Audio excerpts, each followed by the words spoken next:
So we've got this massive acquisition on the line right now, and there's some pushback against it. So let's make a website that highlights the perks that everybody benefits from in the gaming sphere if this goes through.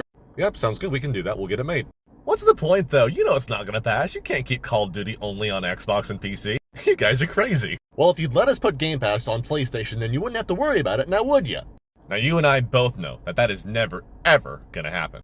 Well, I have your solution. Make a game that's better than Call of Duty, and your problem's solved. Yeah, we might be in trouble.